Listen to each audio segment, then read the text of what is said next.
సమ్మతించే హృదయం నీకుంటే అద్భుతాలు నీ ద్వారా చేసే శక్తి దేవుల్లో ఉన్నది. ఇంకెవరినో దేవుడు ఎతకట్లా. ఇంట్లో రక్షింపబడిన నీ మీదే దేవుడు ఆశ పెట్టుకున్నాడు. నువ్వు ప్రార్థన చేస్తే నీ ఇంటి వారిని రక్షించాలని, నీ బంధువులకు విడుదల ఇవ్వాలి, నీ రక్త సంబంధిని, నీ గ్రామాన్ని, నీ వీధిలో ఉన్న వారిని రక్షించాలని దేవుడు నీ కోసం ఆశతో ఎదురు చూస్తున్నాడు. నువ్వు నోరు తెరిస్తే నీ నోటి నింపటానికి ఆయన సిద్ధంగా ఉన్నాడు. నీ అవైలబిలిటీ దేవుడు కోరుతున్నాడు.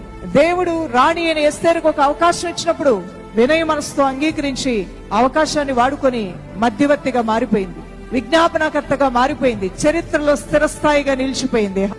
ఆమె సొంత అవసరం కోసం వెళ్ళలేదు రాజు దగ్గరికి, తన ప్రజల కోసం వెళ్ళింది. దుష్టుడి యొక్క తంత్రములో చిక్కబడిన తన ప్రజల కోసం వెళ్ళింది.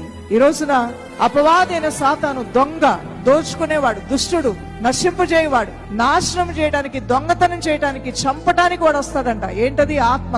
అలాంటి బంధకాల్లో ఉన్న అనేక మంది మన బంధువులు ఉన్నారు, మన రక్త సంబంధులు ఉన్నారు, మనకు తెలిసిన వారు ఉన్నారు. వాళ్ళందరూ కూడా ఇలాంటి బంధకాల్లో ఉన్నప్పుడు మనం మౌనంగా ఎలా సుఖించగలుగుతాం? మౌనంగా ఎలా ఉండగలుగుతాం? నశించిపోవచ్చిన దాన్ని వెతికి రక్షించడానికి వచ్చిన యేసు ప్రభు వారి యొక్క ప్రేమ మనలో ఉంటే మనము కూడా నశించిపోవచ్చిన ఆత్మల కొరకు జుట్టు జలమయంగా, కళ్ళు కన్నీటి ఒట్లుగా చేసుకుని ప్రార్థన చేయవద్దా? ప్రభు రక్తంలో, ప్రభు శరీరంలో పాల్గొంటున్న మనందరి బాధ్యత అది కాదా? మనం మౌనంగా ఎలా ఉండగలుగుతాం? దైవజనమా, రాణి అయిన ఎస్తేర్నే మౌనంగా ఉండలేననుకుంది, ప్రజల పక్షంగా విజ్ఞాపన చేసింది.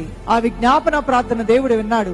ఆ యూదా జనాంగంలో ఒక్కరు కూడా నశించిపోకుండా దేవుడు కాపాడాడు. నీ గ్రామంలో నువ్వే ఉన్నావేమో, నీ పట్టణంలో నిన్నే నీ దేవుడు చూస్తున్నాడు. నీ రక్త సంబంధం అందరికీ నిన్నే ఒక రిప్రజెంటేటివ్ గా, ఒక మధ్యవర్తిగా నిన్ను చూస్తున్నాడు. ఈ రోజు నీ సొంత అవసరాల కొరికే నువ్వు ప్రార్థన చేస్తున్నప్పటికీ మరొక కోణంలో నువ్వు చూస్తే నీవు, నేను, సమస్త సకల మానవుల కొరకు ప్రార్థన చేయవలసిన బాధ్యత దేవుడు మన మీద పెట్టాడు.